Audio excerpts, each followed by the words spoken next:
Hello everyone and welcome back to a brand new video on my channel, and today we're going to talk about yesterday's patch. And now I am recording this on the day the patch released, but anyway, this will be tomorrow's video. So yeah, we're going to talk about it because there was a lot in the patch that I want to mention and talk about, because I feel like it's going to go right under the radar and there's a lot of good things in this one that I think are worth talking about. So we're going to jump into the patch notes, break it down, and we're going to see what it has brought. And a lot of you may have not seen this, just in case, so I'm going to pretty much bring this out in public for everyone to see.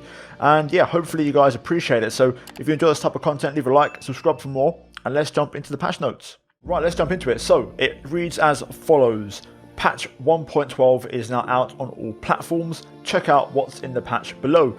New content: Imola has been added to the game. So first of all, of course, the big news of this entire patch, we have another new circuit. Last month it was Portimao, now it's Imola, and I'm very excited about that because it's a track that I personally grew up, when I started to get into F1 in the early 2000s.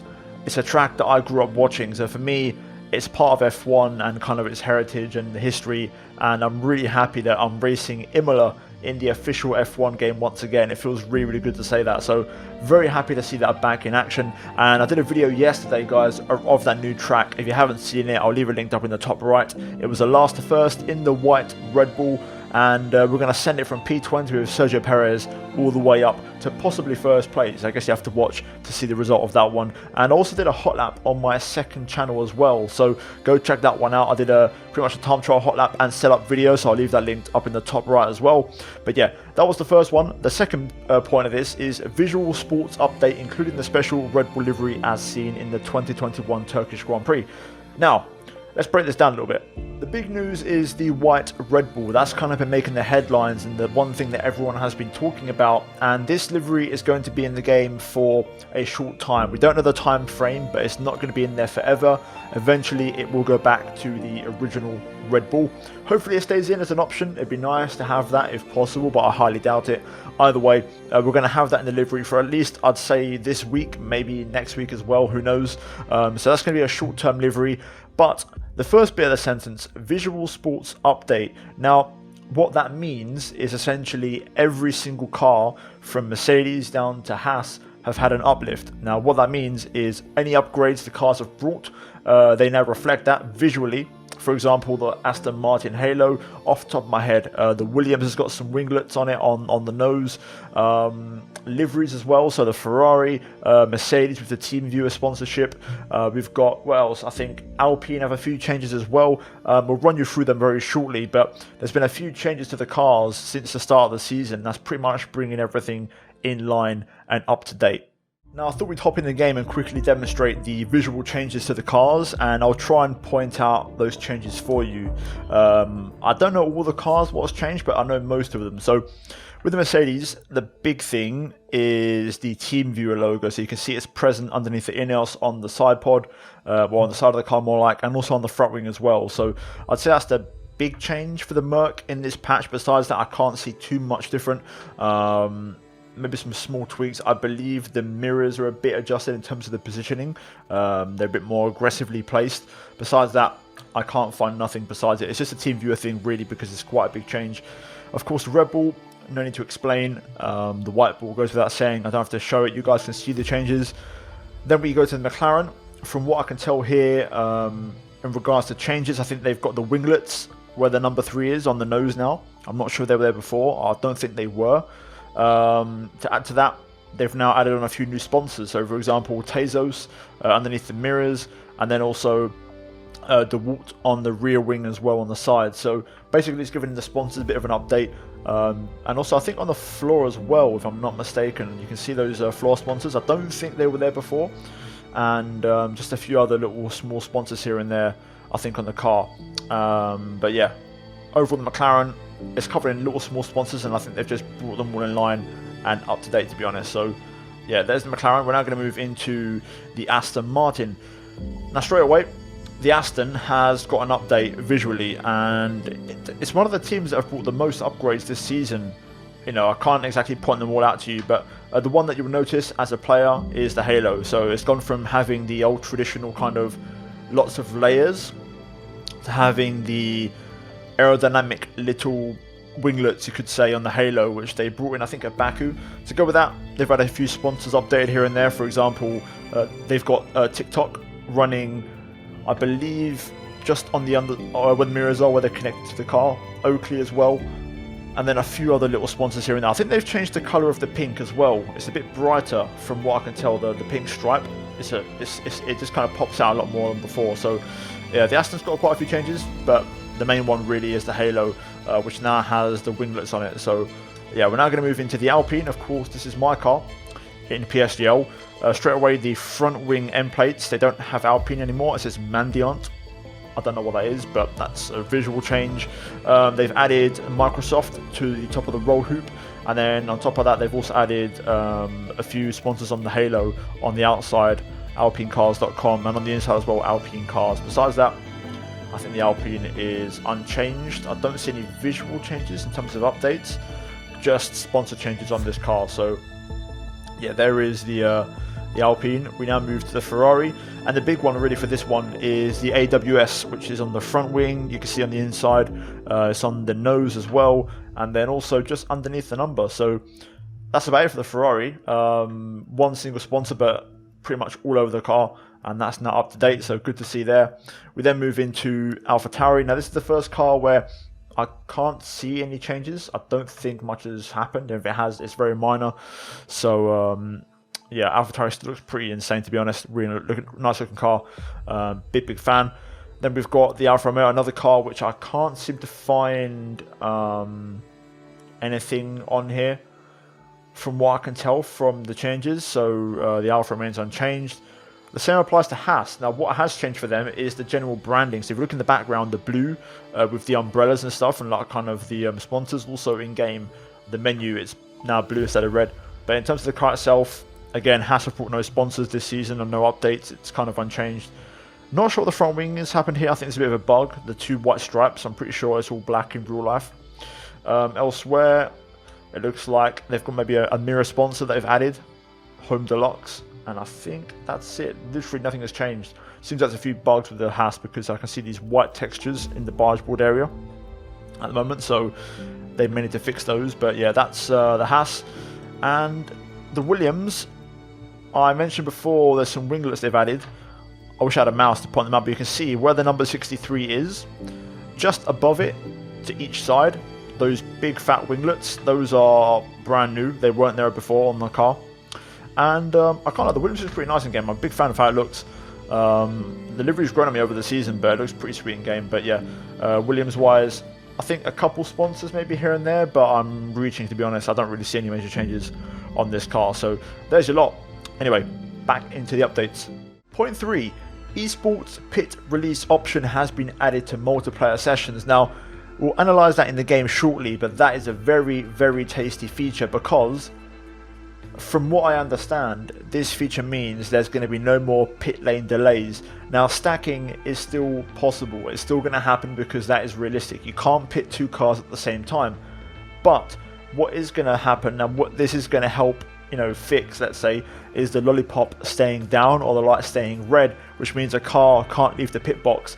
And sometimes, because of the nature of esports especially, and the way things work with the pit lane system, you can get screwed over and be very unlucky with the pit release. So yeah, they've done that to keep it fair for everybody, so that nobody gains or loses time in the pit lane. It's exactly the same for everybody, and it keeps it fair, which is a really, really good thing, especially in esports where the margins are so fine. Point 4 and 5, these aren't relevant to me, but for those of you that do, the Fanatec now has support with the DD base, which hopefully I'm looking to maybe try and get that down the line in the future. And then AMD FSR and Cal support. I'm guessing that's something to do with the ambient occlusion, if I'm not mistaken, along those lines. I'm on Nvidia, so that doesn't apply to me personally, but that's a PC thing. So yeah, let's jump into more updates. Online, fixed an issue where the game information received by a host in an online session from a client machine resulted in the following issues: incorrect positional information for other players, stuttering and lag for the host machine, cars driving the wrong way in the pit lane, and cars appearing on top of one another in the spectator feed. So essentially, this little paragraph is long story short, fixing the desync issues. If I remember, I'll try and find the clip of the PSGL race I was a part of where this kind of thing went viral basically, and it all went crazy. And it's good to see that this is fixed, because without this there was a big question mark if F1 Esports would go ahead because of the desync issues. The online was so unstable. Everyone was forced to use the league system within the game, and even then it wasn't fully fixed. So hopefully that should fix most of it. To add to that, there's more. Addressed an issue where players would sometimes fail to connect to an online session. Added a visible timeout to multiplayer sessions so that lobbies will not unnecessarily held up while loading. So those issues are also going to add to that. And then the final one, addressed an issue where the lap counter could appear incorrect for a spectator after the formation lap. So all of these things are things that I've seen and have happened, you know, watching league racing, being part of it, especially the point number 3, which is added the visible timeout to multiplayer sessions so that lobbies will not unnecessarily held up while loading. That one, I've seen that quite a bit, so it's good to see these things being ironed out, and hopefully it would make the league racing experience a lot smoother. Now, so far it's been a pretty decent patch, I've got to be honest. We've got Imola, a brand new track, the white ball, which is massive and wasn't originally scheduled for this update, but it's arrived out of nowhere. We've also got the visual updates for the cars, whether that's upgrades or liveries as well. To go with that, we've got the Esports Pit Release, which I think is a massive feature, especially for league racing. It's going to go right under the radar, but it's a massive improvement. And then also, of course, we've got the fix of the online desync issues. So that's 5 big things already, and there's a few more to come, so let's jump into it. Number 1, addressed a handling exploit in lower speed corners. Number 2, addressed an issue where the user's customization could be locked as car loss signs. Haven't heard of that one, but I've seen others moan about that one. Point 3, addressed an issue where the dials could be missing from the Ferrari wheel after adjusting camera settings. Not personally had that one, and I have adjusted the Ferrari camera settings, so maybe it's in a certain angle, but good to see. Addressed an issue where users would incorrectly receive a penalty at the end of a virtual safety car period. I think I've had one of those in a career mode, and I had to flash back to get that fixed, but I have had that once, so good to see that's fixed. Now these ones are quite interesting. Adjusted various curbs at Bahrain, Monza, China. Addressed various terrain holes at Bahrain and China. We'll put these points together because I've noticed this at China. If I find the clip somewhere in my file hard drive, I'll run it, but at turn 5 especially, if you touch the inside curb, it's the hairpin where Ricciardo famously overtook Bottas in 2018. There is a hole, like a rendering issue, that there's a hole in the track. The tyre falls into the ground, and it makes it impossible to take that inside curb. There was a few other curbs as well around China on the exit of the banking, and also before the end of the middle sector on the exit, where if you go over the curb, it would slow the car down, and you'd lose about a full 1/10 of a second. So that is good to see that's getting fixed. You had a similar issue at Bahrain as well from certain curbs, and also Monza, so it's good to see that's been fixed. In terms of the terrain holes around Bahrain, it doesn't spring to mind where that may have been, but it's good to see that they found one and it's been fixed, because it's a very annoying thing. So happy to see these have been adjusted in game. Addressed an issue where changing shutter speed in photo mode could cause the image to be distorted. I've had that, and it's been in the game for like a good few years. That's been in the game since like F1 2018, so if that's what I think it is, I'm glad it's been fixed, because that was about time that happened, to be honest with you. Addressed an issue where floor damage could be accumulated in Spa-Francorchamps. I'm guessing that means it carries over between sessions rather than all happening in the same session. Leaderboard percentage ranking has been re-added to time trial. Made improvements to AI yielding behavior, so they no longer match the player pace when not on a flying lap. This one is big. I play a lot of my team, and it pisses me off when an AI car is not on a lap and they still push like it's a push lap, and sometimes they mess up your lap because they won't get out of the way, or they'll try and dive bomb you or do something stupid. So I'm really glad they've put this in. This is one of them things that's been in the game for a good few years now, so if they have fixed it, I'm very happy about this. Addressed an issue where resetting the camera customization to default would only apply to TV pod camera. Addressed an issue where it could be difficult to exit the pits in backwards Williams without crossing the white line of pit exit. I've had this before because my team, the My Team car garage, is even further back than Williams. It's the last one, so that should apply to my team as well in theory, and that should fix it hopefully. So glad to see that as well. Addressed an issue where UDP data was not being broadcast on Xbox Series consoles. That's to do with telemetry, not really relevant. Addressed an issue where retiring the garage could cause a yellow flag incident. Again, another big, adjustment in league racing. It's a rule across all leagues. If you're going to stop racing or you want to retire from the race, you have to retire in the pit lane because there's a less chance of you triggering a safety car. But in this year's game, even doing that, it still seems to trigger a safety car or a virtual safety car, a yellow flag. So it's good to see again that has been adjusted, because that's going to help the league racing experience a lot more. Player will no longer incur a penalty for fitting a new gearbox after a gearbox failure has resulted in retirement from the race. Again, another good fix. I had this myself in my team in season 3. I got a gearbox failure. I think it was a race before Singapore. I think it was Russia. Not quite fully, I can't remember exactly, but I had a gearbox failure. I changed it in the next race in Singapore, and it gave me a grid penalty, and I could not believe it. So I'm glad, again, another good fix they've made, because it's all these little things, but they just help make the experience a lot better. Addressed an issue where NVIDIA DLSS mode could not be changed in some circumstances. Component changes now correctly take effect when using quick practice. Addressed an issue where fuel mix could be locked on an outlap on certain tracks.